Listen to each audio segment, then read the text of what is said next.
बिस्मिल्लाहिर्रहमानिर्रहीम। अस्सलाम वालेकुम स्टूडेंट। आज के लेक्चर में हम पढ़ेंगे रिएक्शन ऑफ कार्बोनाइल्स। हमने लास्ट लेक्चर के अंदर दो कार्बोनाइल कम्प्लेक्स कंपाउंड के दो रिएक्शन पढ़ लिए थे, जिसके अंदर सबसे पहला सब्स्टिट्यूशन रिएक्शन था, दूसरा रिडक्शन रिएक्शन था। और रिडक्शन रिएक्शन के अंदर हमने आगे दो रिएक्शन पढ़ लिए थे। आज तीसरा रिडक्शन रिएक्शन है, जिससे हम कार्बोनाइल कम्प्लेक्स कंपाउंड को नए कम्प्लेक्स कंपाउंड के अंदर हम कन्वर्ट कर सकते हैं। तो यहाँ पे रिएक्शन है, जो कार्बोनाइल कम्प्लेक्स कंपाउंड होते हैं वो बोरोहाइड्राइड, मेटल अमलगम और अल्कलाइन अर्थ मेटल अमलगम और अल्कली मेटल के अंडर ये रिड्यूस हो सकते हैं और नए कम्प्लेक्स कंपाउंड में कन्वर्ट होते हैं। तो यहाँ पे है reduction reaction and the alkali metal alkaline metal amalgam are the borohydrides. तो नंबर 1 रिएक्शन हम पढ़ देखते हैं।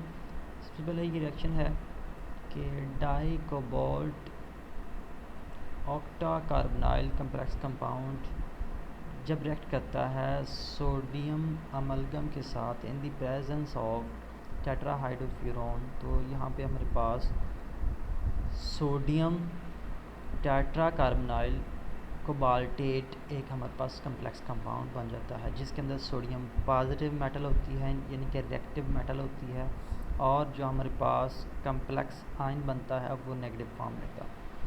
इससे आगे हम चलते हैं।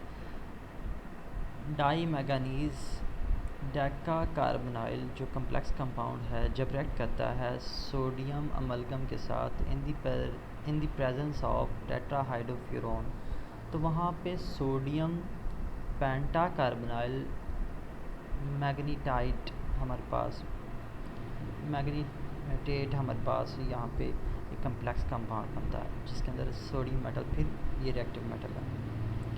इसी तरह rhenium dirhenium deca carbonyl complex compound जब रिएक्ट करता है सोडियम बोरोहाइड्राइड के साथ in the presence of tetrahydrofuran, तो वहाँ पे डाई सोडियम हेक्सा कार्बोनाइल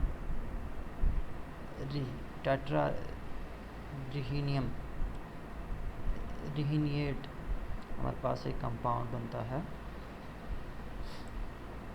और इसी तरह जब क्रोमियम हेक्सा कार्बोनाइल सोडियम के साथ रिएक्ट करता है in the presence of ammonia as a solvent, तो यहाँ पे हमारे पास di sodium penta carbonyl chromate हमारे पास ये एक कंपाउंड बन जाता है। इसी तरह क्रोमियम याद रखें, ये जो क्रोमियम हेक्सा कार्बोनाइल है ये सोडियम मेटल के साथ सोडियम बोरोहाइड्राइड के साथ, और सोडियम बोरोहाइड्राइड जब टेट्राहाइड्रोफ्यूरॉन में होता है या अमोनिया के अंदर होता है, इन तीनों रिएक्शन में डिफरेंट प्रोडक्ट देता है। तो यहाँ पे हम दूसरा रिएक्शन क्रोमियम हेक्सा कार्बोनाइल का देख रहे हैं। जब ये सोडियम बोरोहाइड्राइड के साथ रिएक्ट करता है तब टेट्राहाइड्रोफ्यूरॉन के प्रेजेंस के अंदर, तो ये सोडियम डेका कार्बोनाइल डाइक्रोमियम हाइड्रोजन बना देता है, हाइड्राइड बना देता है। सॉरी, हाइड्रोजन नहीं है यहाँ पे, हाइड्राइड है। इस तरह क्रोमियम हेक्सा कार्बोनाइल जब सोडियम बोरोहाइड्राइड के साथ रिएक्ट करता है in the presence of ammonia, तो यहाँ पे सॉल्वेंट सिर्फ चेंज हुआ है, तो वहाँ पे प्रोडक्ट भी हमारे पास चेंज हो जाता है। सोडियम डेका कार्बोनाइल डाइक्रोमेट हमारे पास ये कम्प्लेक्स कंपाउंड बन जाएगा। नंबर 4 रिएक्शन है formation of the carbonyl cations. Carbonylate cations भी कहते हैं या कार्बोनाइल केटाइंस भी कहते हैं।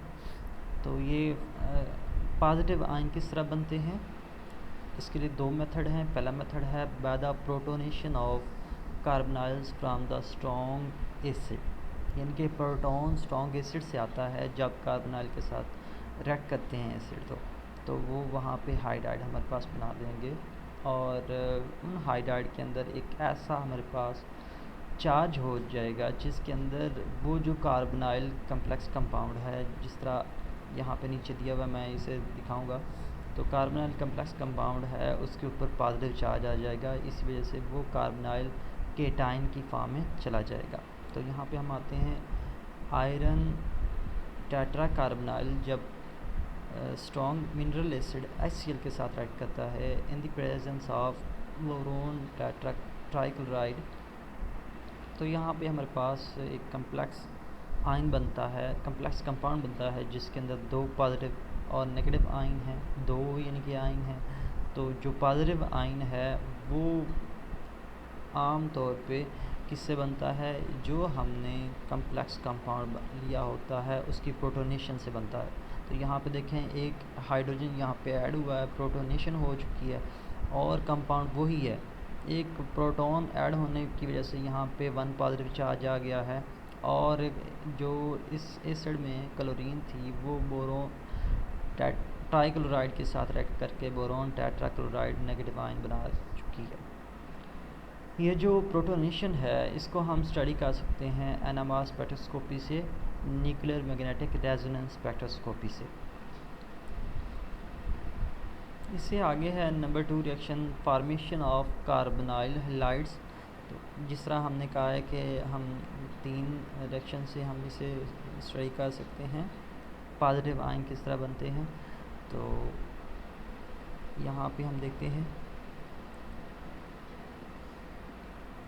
Formation of carbonyl halides. Carbonyl halide किस तरह बनते हैं, जब कोई भी कार्बोनाइल कंपाउंड हैलोजन ग्रुप के साथ रिएक्ट करता है तो वहाँ पे हैलोजन ग्रुप उसके अंदर ऐड हो जाता है, जिसकी वजह से वो कार्बोनाइल हैलाइड में कन्वर्ट हो जाता है। तो यहाँ पे देखें हमारे पास मोल्बिडिनम हेक्सा कार्बोनाइल था, जब क्लोरीन के साथ रिएक्ट करता है तो ये हमारे पास किस में कन्वर्ट हो जाता है, डाई क्लोराइडो भी आप कह सकते हैं, क्लोरो भी कह सकते हैं, डाई क्लोरो टेट्रा कार्बोनाइल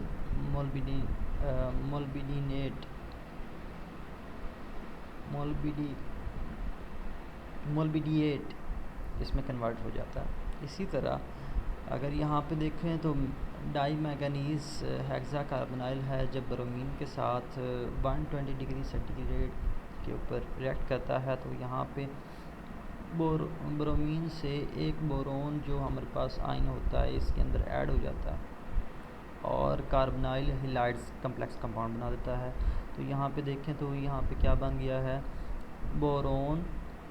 बोरो टेट्रा कार्बोनाइल मैंगनीज हमारे पास बन गया है। इसी तरह आयरन पेंटा कार्बोनाइल जब रिएक्ट करता है फ्लोरीन के साथ तो यहाँ पे ये डाई फ्लोरो हेक्सा कार्बोनाइल फिरेट हमारे पास ये कम्प्लेक्स कंपाउंड बना देता है। नंबर 3 रिएक्शन है reaction of the carbonyl group and the Lewis acid on the carbonyl halides. जब कार्बोनाइल हैलाइड हमने बना लिए हैं तो कार्बोनाइल हैलाइड आगे फर्दर कार्बोनाइल ग्रुप और एक लेविस एसिड से रिएक्ट करता है, जिसकी मदद से एक नए कम्प्लेक्स कंपाउंड बनते हैं कार्बोनाइल के। तो यहाँ पे हम देखते हैं ये जो पहला मैंने कंपाउंड लिखा हुआ है क्लोरो पेंटा कार्बोनाइल मैंगनीज, ये मेरे पास एक कार्बोनाइल हैलाइड है। जब ये कार्बोनाइल ग्रुप और एक Lewis acid aluminium chloride, Lewis acid होता क्या है, वो एसिड जिसके अंदर इलेक्ट्रॉन की डेफिशिएंसी होती है, इलेक्ट्रॉन लविंग होता है कोई भी कंपाउंड, तो वो एसिड कहलाता है। तो यहाँ पे एल्युमिनियम ट्राइक्लोराइड जो है ये हमारे पास इसमें इलेक्ट्रॉन की कमी है एल्युमिनियम के अंदर, तो ये इलेक्ट्रॉन लेना चाहता है, इस वजह से लेविस एसिड है। जब ये रिएक्ट करते हैं इस कार्बोनाइल हैलाइड के साथ तो यहाँ पे हमारे पास इस तरह का कंपाउंड बनता है hexa carbonyl manganese aluminium tetrachloride हमारे पास ये एक आयन बन जाता है जिसके अंदर पॉजिटिव और नेगेटिव 2 आयन पाए जाते हैं। इसी तरह फ्लोरो पेंटा कार्बोनाइल मैंगनीज जब रिएक्ट करता है कार्बोनाइल और बोरोन ट्राइफ्लोराइड के साथ तो वहाँ पे हमारे पास रिएक्शन इस तरह का होता है, एक प्रोडक्ट बन जाता है जिसके अंदर hexa carbonyl manganese tetra bromine bromine tetrafluoride हमारे पास ये आयन बन चुका है। आगे हम चलते हैं फॉर्मेशन ऑफ कार्बोनाइल हाइड्राइड्स। तो हाइड्राइड किस तरह बनते हैं उसको हम देख लेते हैं। जब मेटल कार्बोनाइल लाइक आयरन पेंटा कार्बोनाइल या मैंगनीज डेका कार्बोनाइल किसी भी बेस के अंदर डिज़ोल्व होते हैं तो ये अनआइडेंटिफाइड सॉल्यूशन बना देते हैं जिसकी पहचान नहीं हो सकती। दोबारा बता देता हूँ, मेटल कार्बोनाइल जब किसी भी बेस के अंदर डिज़ोल्व होते हैं, अल्कली के अंदर डिज़ोल्व होते हैं, तो वो एक ऐसा सॉल्यूशन बनाते हैं जिसकी हम आसानी से शिनाख्त नहीं कर सकते। तो उसको पहचानने के लिए कि ये आया कि है क्या, हम क्या करेंगे, एसिडिफिकेशन जब हम करते हैं with the strong mineral acid like the sulphuric acid, hydrochloric acid, nitric acid, तो वहाँ पे कार्बोनाइल हाइड्राइड बन जाएंगे। इनके हम नीचे रिएक्शन देखते हैं। तो यहाँ पे हमारे पास रिएक्शन है फॉर्मेशन ऑफ कार्बोनाइल हाइड्राइड के। तो आयरन पेंटा कार्बोनाइल जब सल्फ्यूरिक एसिड या मिनरल एसिड के साथ रिएक्ट करता है तो हमारे पास क्या बन जाता है, टेट्रा कार्बोनाइल आयरन हाइड्राइड बन जाता है, या इसका हम नाम इस तरह ले सकते हैं डाईहाइड्रो टेट्रा कार्बोनाइल फिरेट। हमारे पास एक कम्प्लेक्स कंपाउंड बन जाता है जिसके अंदर हाइड्राइड, यहाँ पे हाइड्रोजन ऐड हो गया उस कंपाउंड कम्प्लेक्स कंपाउंड के अंदर, तो ये हाइड्राइड फॉर्मेशन हो चुकी है कार्बोनाइल कम्प्लेक्स कंपाउंड की। डाई मैंगनीज डेका कार्बोनाइल जब सल्फ्यूरिक एसिड के साथ रिएक्ट करता है तो वहाँ पे हमारे पास क्या बनता है, ट्राईहाइड्रो डेका कार्बोनाइल मैंगनीज हमारे पास बन जाता है। इसी तरह हमारे पास ये ऑस्मियम कार्बोनाइल कम्प्लेक्स कंपाउंड है, जब सल्फ्यूरिक एसिड के साथ रिएक्ट करता है तो हमारे पास यहाँ पे हाइड्राइड उसी तरह बन जाते हैं उसके। इसी तरह निकल टेट्रा कार्बोनाइल है, सल्फ्यूरिक एसिड के साथ जब रिएक्ट करता है तो डाईहाइड्रो ट्राई कार्बोनाइल निकलेट हमारे पास एक कम्प्लेक्स कंपाउंड बन जाता है। नीचे हम चलते हैं, आगे है note one product very with the solvent temperature and pressure, यानी कि जो हमारे पास प्रोडक्ट होते हैं वो टेम्परेचर, सॉल्वेंट और प्रेशर चेंज करने पे प्रोडक्ट भी चेंज हो जाते हैं। मिसाल के तौर पे 2 metallic carbonyl hydrides can also be prepared by the treating the carbonyl with the hydrogen. Directly हमने वहाँ पे एसिडिफिकेशन करवाई है, स्ट्रॉन्ग मिनरल एसिड से हमने रिएक्ट करवाया है।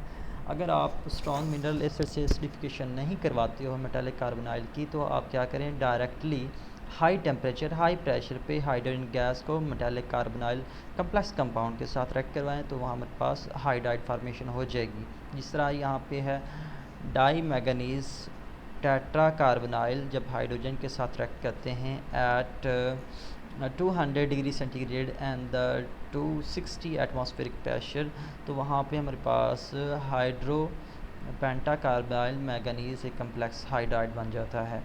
आज तक इतना ही। यहाँ तक हमारे पास जो कार्बोनाइल कम्प्लेक्स कंपाउंड के रिएक्शन थे कंप्लीट होते हैं। आज तक इतने ही। अल्लाह हाफिज़। इसको अच्छी तरह अंडरस्टैंड करें और जो क्वेश्चन हो वो ज़रूर आप पूछें। Thank you.